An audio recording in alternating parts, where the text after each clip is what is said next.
जय महाकाल आयुर्वेद। मेरा mobile number 9165823800 है।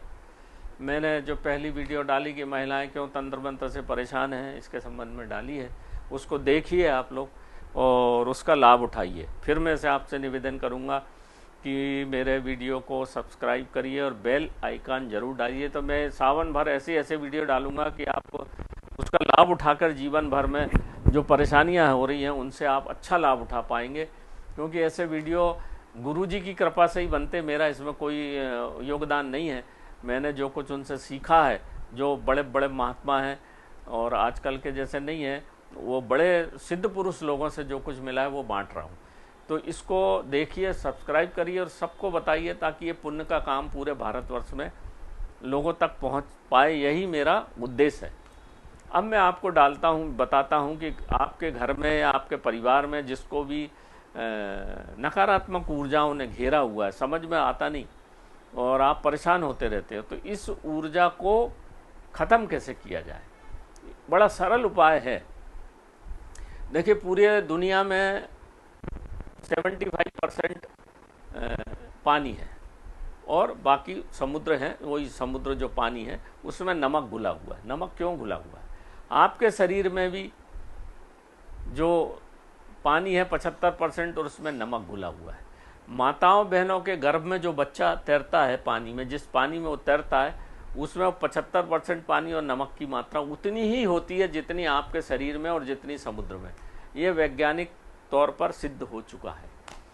अब नमक क्या होता है? नमक जो होता है विद्युत का सुचालक माना जाता है। ताप का सुचालक होगा वो विद्युत का भी सुचालक होगा। यानी एक जगह से दूसरी जगह तक विद्युत को ले जाने में नमक का बड़ा योगदान है। और आप सोचते हो कि हम अपने शरीर से या खाने पीने से चल रहे हैं। नहीं, वो तो चल ही रहे हो। आपके शरीर में जरा सा नमक कम हो जाए तो आपको डायरिया हो जाता है, आपकी विद्युत करंट खत्म होने लगता है, डॉक्टर घबरा जाता है, तुरंत सेलाइन NaCl की बोतल लगा देता है आपको। क्या होता है, क्यों हो जाता भाई? शरीर तो पूरा है, बस जरा सा नमक कम हुआ कि आपके शरीर ने काम करना बंद कर दिया, हाथ पांव ऐसे करने लगते। क्यों? जो ऊर्जा का सोर्स, जिसको आप चाहे अल्लाह कहो, चाहे परमात्मा कहो, चाहे ईश्वर कहो, चाहे जो भी कहो, एक परम ऊर्जा का सोर्स है ब्रह्मांड में, जहाँ से ऊर्जा चलती है। और एक छोटे से आप हो, समझ लीजिए आप मोबाइल हो और टावर से ऊर्जा चली, उसमें भी कोई तार तो होता नहीं।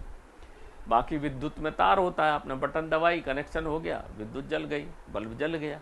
पर यहाँ पर बिना टावर का कनेक्शन है, जैसा मोबाइल है आपका। मोबाइल की खोज भी उसी आधार पर हुई।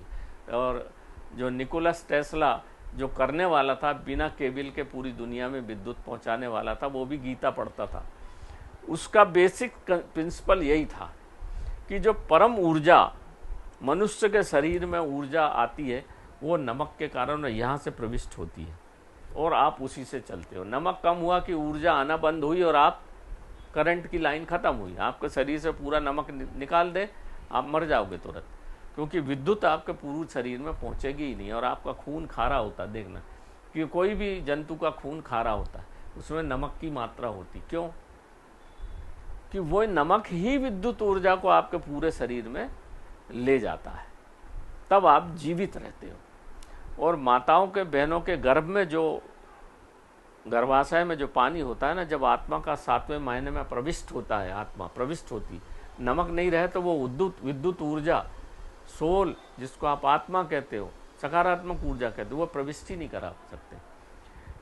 तो पूरा के पूरा एक नमक का प्रभाव आपके दैनिक जीवन में बहुत महत्वपूर्ण है। पानी का, नमक का, ये दो चीज़, और आपका नाम। हर मंत्र में जो उच्चाटन क्रिया करते हैं जो तांत्रिक लोग, उसमें आपका नाम ले देते हैं।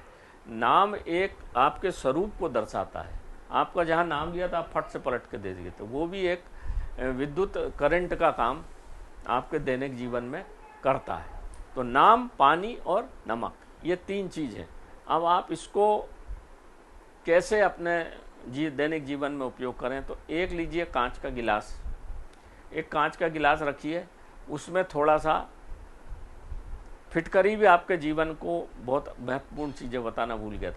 फिटकरी आपके शरीर से जो नकारात्मक ऊर्जा है उसको खींच के बाहर निकाल देती। इसलिए आयुर्वेद में फिटकरी का, नमक का बड़े बड़े प्रयोग हैं, और इसको जो कीमियागिरी में फिटकरी का बड़ा अहम रूप है, और नमक का भी बड़ा अहम किरदार है। बिना नमक और फिटकरी के कीमिया हो ही नहीं सकता।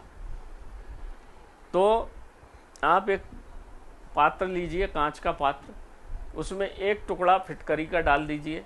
वैसे तो ऐसा लिखा गया कि आपका जितना वजन है, जितना आपका वजन 80 किलो वजन है, तो कम से कम 10 ग्राम का फिटकरी का टुकड़ा, और देसी नमक जो समुद्र का नमक होता है ना, गड़ी वाला, यहाँ बताने की कोई ज़रूरत नहीं है, आप सब जानते हो। गड़ी वाले ही नमक हो ना, ये आयोडाइज नमक काम नहीं करता भैया। या तो सेंधा नमक हो खदान से निकला हुआ, या फिर वो गड़ी का नमक। गड़ी का नमक ज़्यादा अच्छा होता है क्योंकि वो समुद्र से निकलता है। और उसको दोनों को डाल दीजिए पानी में। थोड़ा सा नर्मदा जल या गंगा जल, पवित्र जल होना चाहिए। आपके घर में ट्यूबवेल हो तो उसका पानी, और उसमें नर्मदा जल और गंगा जल। नर्मदा जल जरूरी है डालना, क्योंकि नर्मदा में भोलेनाथ का वास रहता है। गंगा में भी है पर नर्मदा में ज़्यादा है। तो नर्मदा को डाल दीजिए, नर्मदा जल को डाल दिया अपन ने, और उसमें बस फिर आप एक किसी अच्छे स्थान पर बैठ जाइए और अपनी ये तर्जनी उंगली, इस उंगली को उस पानी में, गड़ी के नमक और जो फिटकरी है उसमें डाल दीजिए। आपकी ये पोर से ऊपर डूबी रहना चाहिए, इससे देख लीजिए, इससे ऊपर डूबी रहे। और अपने आंखें दोनों बंद करके पालती मार के एक लाल आसन पर बैठ जाइए। और जो पानी का जो कप रखोगे ना, जो आप जो कांच का, उसको नीचे नहीं रखना, किसी कपड़ा बिठा लीजिए या टेबल पे, या कोई लकड़ी का कास्ट हो उस पर रख दीजिए। और कम से कम 15 से 20 मिनट, जितने आप देर रखेंगे उतना अच्छा रहेगा। और आप चाहे तो ओम नमः शिवाय का जाप करिए, और ओम नमः शिवाय का जाप करके आप अपना नाम अपने मन में याद, बोलना कुछ नहीं है, मन ही मन में अपना नाम भी लीजिए, और फिर ओम नमः शिवाय, अपना नाम लीजिए, ओम नमः शिवाय, ऐसा बोलते बोलते उसमें आप कम से कम 15-20 मिनट से कम मत करिए, और डुबो के बैठे रहिए। ये क्रिया आपको पूरे सावन भर करना है, इसलिए सावन में डाल रहा हूँ, क्योंकि सावन पूरा पॉजिटिव ऊर्जा से भरा हुआ, भोलेनाथ की कृपा रहती है इस समय। जब ओम नमः शिवाय का जाप आप अपने नाम से के साथ करेंगे तो उसका बड़ा थोड़ा लंबा मंत्र है, पर ये सरल मंत्र बता रहा हूँ, इसको कर लीजिए। और करने के बाद ये करना है शाम के टाइम, दिन में नहीं करना। शाम को करके उस जल को अपनी नाभि पे लगा लीजिए थोड़ा सा, और उस गिलास को जहाँ जिस कमरे में आप सोते हैं उस कमरे में सिरहाने नीचे रखना, अपने से ऊपर मत रखना, ऊर्जा अपने से ऊपर नहीं जाती, नीचे बहती है। और सिरहाने रख लीजिए, जगह नहीं हो तो पैर के पास पैताने रख लीजिए, पैताने ज़्यादा अच्छा रहता है। कुछ दिन आप सिर में रख लीजिए, कुछ दिन पैर में, दोनों। और किसी मिट्टी के पात्र का ऊपर रखिए या लकड़ी के पात्र, ज़मीन से वो गिलास छूना नहीं चाहिए, उसमें रख लीजिए। और जब आप सोएंगे तब आप ओम नमः शिवाय का और अपना जाप करते हुए आनंद से सो। और ये विचार करिए, ये संकल्प करिए कि हमारे अंदर की पूरा भूत प्रेत बाधा, नकारात्मक ऊर्जा, किसी का किया धरा, सब इसमें प्रभावित हो रहा है। अगर कुंवारे हैं, कुंवारी कन्या है, या कुंवारा लड़का है तो कुंवारे करिए। और अगर पति पत्नी हैं तो उस दिन पति पत्नी मतलब शारीरिक रूप से संबंध नहीं बनाएंगे। जितने भी दिन आप करेंगे, 21 दिन करें तो 21 दिन आपको शारीरिक संबंध नहीं बनाना है। और दोनों जन करिए, और दोनों जन पैर के पास, पैताने के पास इसको रख दीजिए, या सिर के पास रख दीजिए अपना तरफ। और सीधे हाथ तरफ रखना है, उल्टे हाथ तरफ नहीं रखना, ध्यान रखना। सीधे हाथ तरफ इस गिलास को रख देना है नीचे। और सोते टाइम दोनों इसका स्मरण करिए, और भगवान से प्रार्थना करिए कि हे प्रभु, ये हमारी सब नकारात्मक ऊर्जा को ख़त्म कर दे। और सुबह उठिए, फिर आप दोनों हथेली को ऐसे देखना है, आँखों से ऐसे लगाना है, और भगवान शंकर का स्मरण करना है। और उस अपने अपने गिलास को उठाइए, बिना नहाए धोए अपने अपने गिलास को उठाइए, और किसी वृक्ष के नीचे या कोई गमला हो, मिट्टी होना चाहिए, उसमें डाल दीजिए। तुलसी में नहीं डालना, ध्यान रखना, तुलसी में मत डाल देना, सब गड़बड़ हो जाएगा नहीं तो मामला। कोई गुलाब का फूल हो या कोई गमला हो, नहीं कोई गमला हो तो कहीं नाली में डाल दीजिए।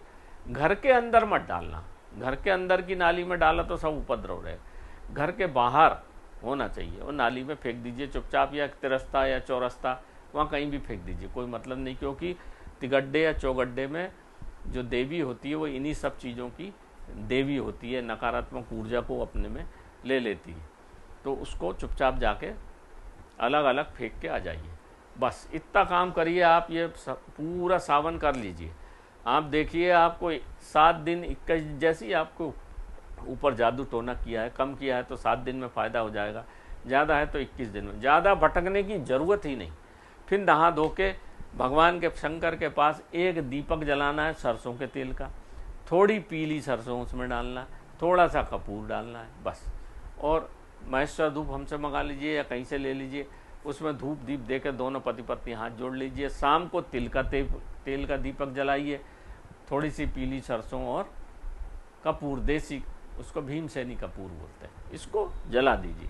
बस आप इतना करिए, जितना भी उच्चाटन, जितना भी क्रियाकर्म किया होगा, ये नमक और फिटकरी और पानी इसको पूरा आपके शरीर से धो देंगे। इसका एक प्रयोग और है, आप और अमावस पूर्णिमा पे तो साल भर करना है, इसको ध्यान रखना, चाहे कुछ हो चाहे नहीं हो, चाहे परेशान हो चाहे नहीं हो। अमावस पूर्णिमा अपने बच्चों के साथ करा दीजिए। और कोई इसमें ना हींग लगे ना फिटकरी, कोई पैसा लगता नहीं है इसमें, इसको करें। और देखा होगा आपने, जब नई बहू घर में आती तो लोटे से में नमक डाल के, पहले नमक और फिटकरी डाल के उनके ऊपर से ऐसा उतार के और घर के बाहर पानी फेंका जाता था। धीरे धीरे केवल वो पानी पे आ गए। नर्मदा जल, गंगा जल, नमक और फिटकरी डाल के घर की बुजुर्ग महिला, दादी हो दादा हो जो भी हो, वैसे उतार के 7-11 बार ऐसे उतार के और घर के बाहर डाल देते थे, ताकि जो नकारात्मक ऊर्जाएं इनके ऊपर किया धरा। पहले बहुत जादू टोना होता था, अब तो और भी होने लग गया, क्योंकि बहुत सारे जादूगर पैदा हो गए आजकल।